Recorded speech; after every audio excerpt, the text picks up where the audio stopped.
Have you ever wondered if any good can come from hitting rock bottom?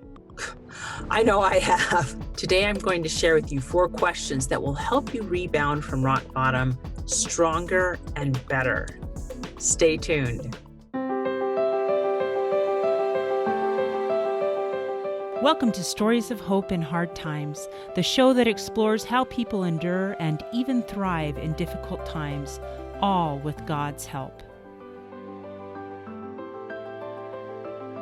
I'm your host, Tamara K. Anderson. Join me on a journey to find inspiring stories of hope and wisdom learned in life's hardest moments.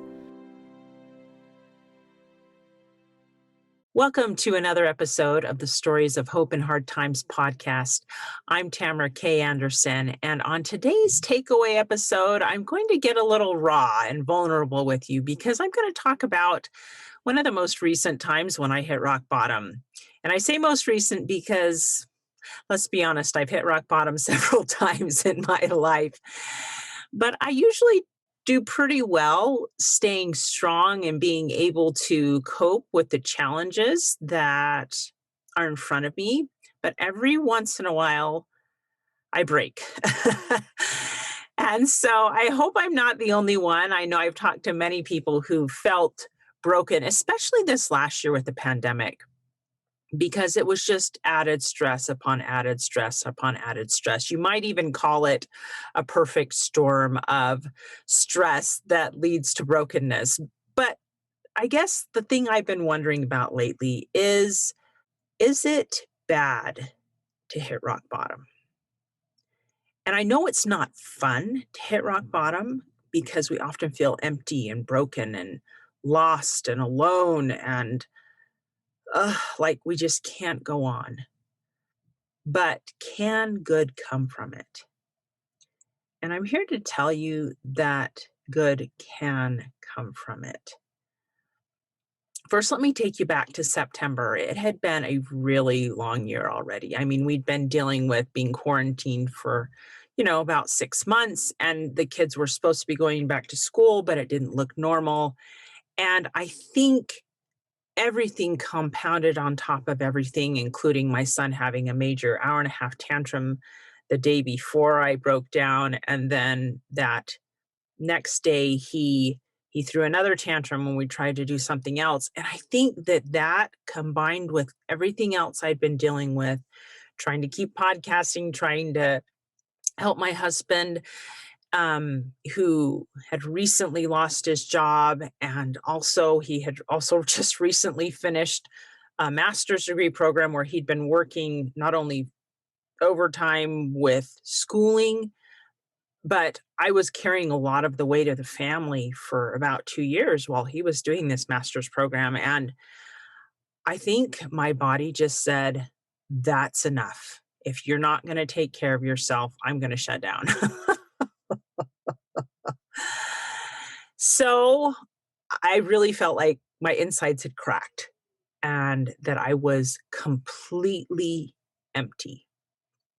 And I know that a lot of the advice I share on this podcast is about connecting to God and staying in touch with Him. And that wasn't something that I was doing. I was still praying. I was still reading my scriptures. But sometimes even when you're doing these things and going to church and trying to love and help and serve others, sometimes we still hit a breaking point, which takes us to rock bottom. But I want to tell you that hitting rock bottom was not necessarily a bad thing for me this time. And I'm going to share with you 4 questions that I learned to ask myself so that I could rebound better and stronger. The first question is, God, will you help me? Now, I know that's an interesting question to ask, but often we are in rock bottom and we're hurting and we're not happy. And coming out alone, especially when you're feeling so down and broken, is hard. And so we need God's help to help us ask these next 3 questions and also to help us move forward up and out of rock bottom. There's a really great scripture in Isaiah that I discovered just this past week. It's in Isaiah chapter 57, verse 15, and it says this: "For thus saith the high and lofty one that inhabiteth eternity." So this is what God is saying: "Whose name is holy. I dwell in the high and holy place with him also that is of a contrite and humble spirit." And here's God's purpose. Pay attention to this part: to revive the spirit of the humble and to revive the heart of the contrite ones. So God, who sees all things and everyone, including you, his purpose is to revive the spirit of the humble and contrite. When we're broken and on rock bottom, we're usually pretty humble. And sometimes we're teachable at that point. But involve God in this process. So the first question is, God, will you help me? I promise you he can and will, if you're willing to ask. The second question you should ask is, why did I burn out and hit rock bottom? It's a good question to pause and think about. It kind of involves a little bit of self-reflection. And there's a really cute quote from Michelle Parsons, which says, "Hitting rock bottom doesn't mean you have to stay there. So just because you've taken a dive, you don't need to stay there." There is a story I once read, and I can't even remember where I read it, or I would reference it. So I apologize if I read it somewhere and I should be crediting someone. But it was of a leper colony, and it described this leper colony, and it described that one of the challenges that lepers have is they start losing feeling in, like, say, their fingers or something like that. And so they'll get a cut on the finger and they won't notice it. And all of a sudden, because they don't notice it and because they can't feel that cut on their finger, things will start to get infected and they start losing limbs and getting further health challenges because of a little cut on their finger or their toe or their leg, because they can't feel the cut or the infection. And I never realized up to that point what a blessing pain was. That feeling pain helps you realize, okay, something is wrong. Something is wrong and I need to fix it. So what we're asking with this second question, why did I burn out and hit rock bottom? We are recognizing I am in pain right now. Why am I in pain right now? And so you can kind of look at your life and say, I was doing more than I should have, and I wasn't doing enough self-care. Or I wasn't, or perhaps you're at rock bottom because of the actions of others. They are treating you unkindly constantly. You're a victim of abuse. So, first of all, you need to realize why you have hit rock bottom. Write that down, talk it out, think about it in your mind. You need to process that. The third step is, what do I want to change? Here you are, you're on rock bottom, you're in pain. What can you change? Often when we hit rock bottom, it's because some of our foundation stones in life have cracked and they need to be repaired. The good news is they can be repaired, but it takes a little help and healing from God. So we can only build back taller and stronger and better when our foundation is solid. We have to do some repair work. My sister and her family live in just outside of Dallas, Texas, and one of the homes that they lived in when they were first married had foundation issues. And so you could see little hairline cracks along their ceilings and in other parts of the house. And they had to go in and pay a lot of money to get the foundation fixed and put concrete slabs in that lifted it up and made everything straight and flush again. Sometimes when we hit rock bottom, we notice, oh my gosh, maybe those are more than cracks. Maybe there are huge gaps in our house, and we need to fix those. We need to address those, but it is going to require us to change. So what are you going to change? Are you going to invest that time to change? And there's a really great quote from Ray Smith, and they said, "Never be afraid to fall apart. It represents an opportunity to rebuild yourself the way you wished you'd been all along." So when we hit rock bottom, we have a choice. We can either wallow there, and sometimes we do for a little bit, but we also get to choose how we rebuild. Are we going to build back that foundation? Are we going to fix those cracks in our house, our inner house inside of us? Are we going to do it? And what is it that needs to change? Ask God to help you with that as well. And the fourth question is, how do I commit to change?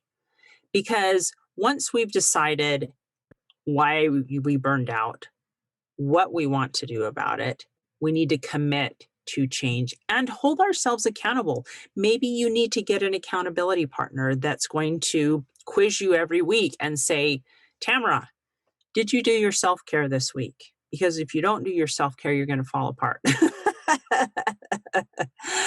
um, or maybe another change that needs to take place is we need to establish boundaries if other people are hurting us or impacting our lives in a negative way. And sometimes those changes are hard to make, but know that you and your foundation and the person you are becoming, the person you are building yourself to be, is worth you making that change. And you're not going to do it alone, because remember, step number one was inviting God to be a part of that process. And He is there to help you revive and rebuild. And He can help you do it in a way that is perfect and right for you. Because each of us have different things that we're working on, different cracked foundation stones that we're having to repair. And God knows the perfect way to repair them just for you. So, to summarize, we have the 4 questions. First, inviting God to help you. God, please help me. And then the next 3 questions are questions that you do in self evaluation. They're the why, the what, and the how. Why did I hit rock bottom? What do I need to change? And how do I change it? Okay, so those are those. Now, let me give you an example of how I applied these 4 questions in my life when I hit rock bottom back in September. The first thing I did is I had a good chat with God. I knew I'd been doing a good job reading my scriptures and saying my prayers. That wasn't why I hit rock bottom. I hit rock bottom because I was having issues in other areas of my life. And so I had a good chat with God and said, "I need to change some things. And will you help me?" And the second thing that I did is I had to evaluate the why. Why was I at rock bottom again? I wrote a great blog article where it talked about why I felt so empty. I said, I pushed too hard for too long. It's my own fault. I know. My problem was I hadn't established boundaries between caring for my family, doing my job, and taking care of myself. One of my weaknesses forever has been taking care of myself. I've always put myself and my self care last. And so I knew that needed to change. And so I specifically decided, okay, here's one change for work. I'm only going to record podcasts on these days at these times. And it was actually super liberating to me to be able to schedule interviews with people and just say, I'm available at these times. And then the rest of the time, it's mine to be editing or working on my blogs or working with my family, my children, because they were needing a lot of extra help.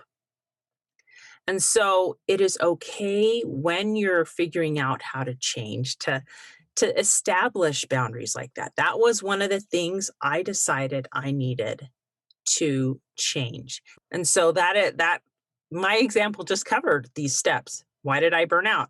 I didn't have boundaries. and I wasn't doing self care. What did I need to change? I needed to establish boundaries. I needed to take time for self care. And I've done that.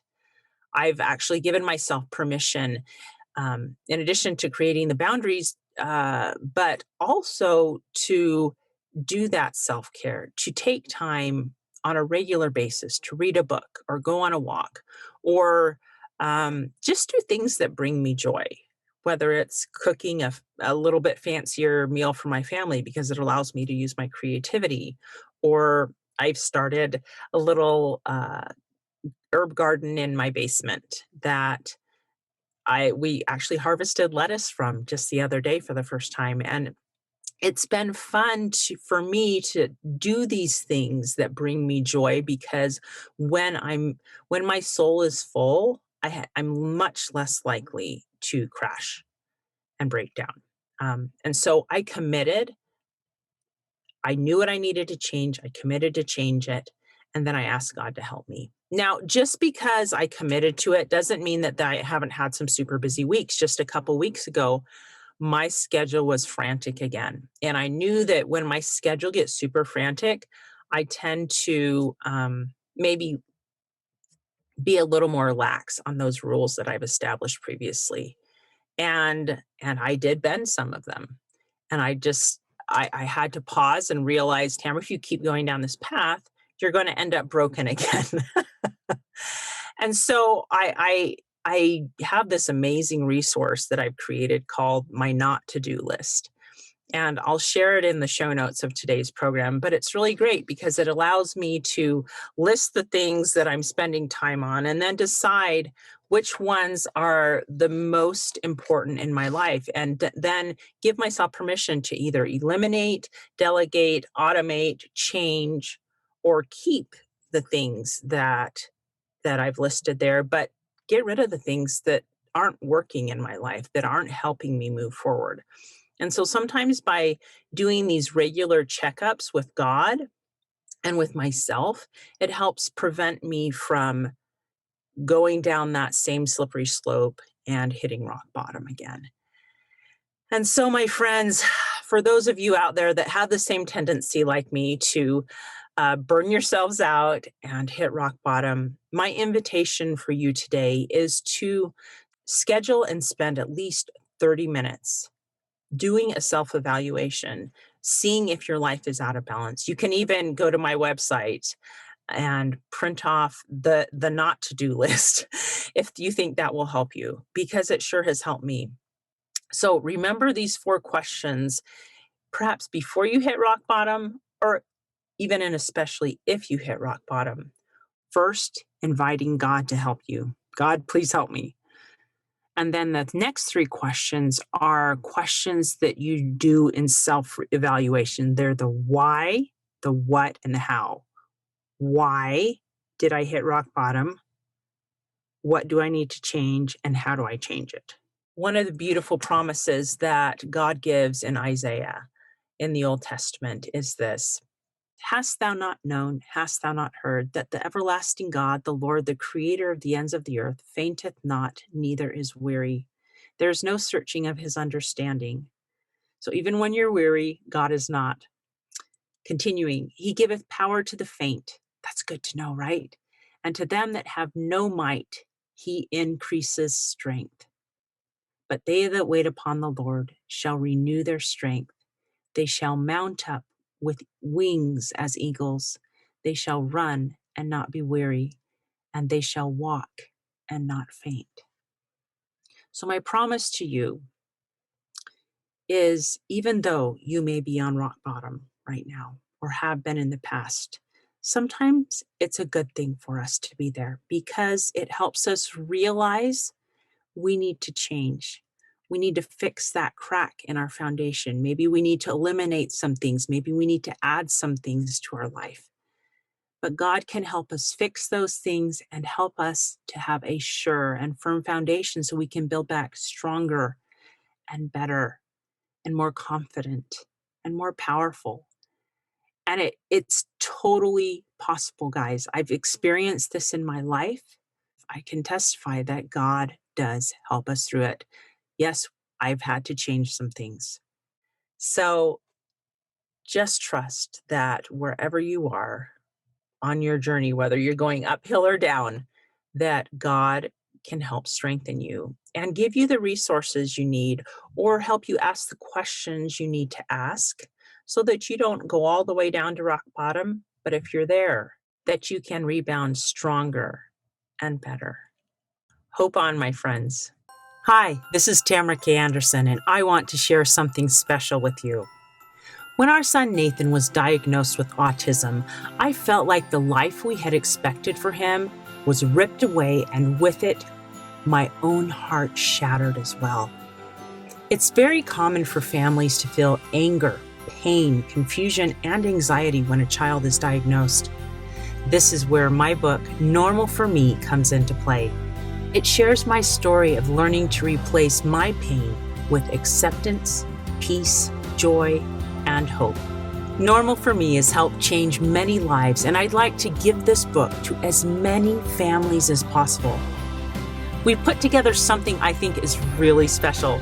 My friends and listeners can order copies of my book at a significantly discounted price, and we will send them to families who have just had a child diagnosed with autism or another special needs diagnosis. We will put your name inside the cover so they will know someone out there loves them and wants to help.